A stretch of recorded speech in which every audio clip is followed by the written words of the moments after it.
Hi everyone, my name's Tara and today I'll be discussing behaviorism theory and my own personal beliefs on teaching and how they actually align to this theory.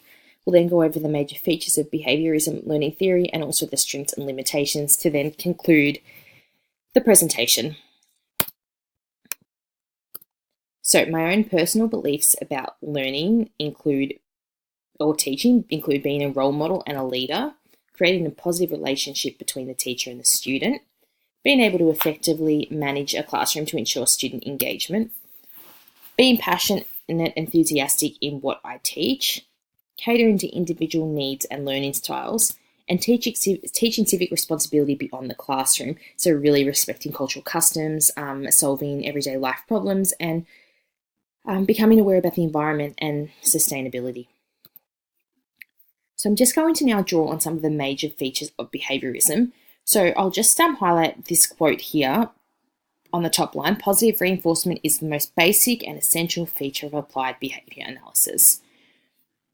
So behaviorism does align with my own personal beliefs about teaching because I do want to manage classroom behavior. And behaviorism is all about managing classroom behavior through the use of praise, rewards, and consequences to effectively ensure management and student discipline and behavior.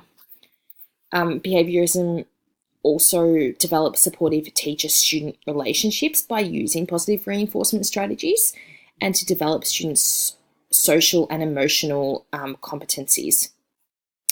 ABA, Advanced Behavioral Analysis, teaches skills for life beyond the classroom by, just improving attention, focus, and social skills and communication. And methods such as shaping improved desired behaviours through teaching more appropriate behaviours and correcting those socially unacceptable behaviours. I will now draw on some of the strengths of behaviorism theory. So, a review of Wahlberg's results by Bloom showed that positive reinforcement is only second to one-on-one tutoring for student achievement. ABA interventions have shown to be successful with students of all ages, ability levels, diverse backgrounds, urban and rural school districts, where achievement has increased as well as social skills. This is within any teacher-led arrangements, small group instruction, collaborative learning, even activities outside of the classroom where the teacher is able to actually apply behaviourally based methods. Behaviorism is also effectively used within organisations, so amongst adults to mould the desired expectations of employees to improve and yield positive business results. Behaviorism is obviously not just used in the classroom, but it's also used through all stages of life. Behaviorism provides successful strategies in teaching new skills and behaviours, in particular to young children and students with intellectual disabilities or behavioural problems. Behaviorism methods such as ABA are simplistic and can be implemented by teachers, parents, and all people who actually work closely with that child. ABA methods increase students' motivation to participate, governed through that reward system. And ABA techniques are based on experimental evidence. So if one behavior modification technique is ineffective, then that can often be discarded and a new technique can be practiced. Some of our limitations of behaviorism theory. So students may actually be more intrinsically motivated to learn rather than intrinsically, and value external rewards rather than learning for their own sake. Students may also lose their own free will or really ability to make their own choices, as behavioral theory actually may deliberately modify that person's behaviour. Behaviorism has also been found not to be robust enough in teaching cognitive skills associated with decision-making, creativity, and problem-solving.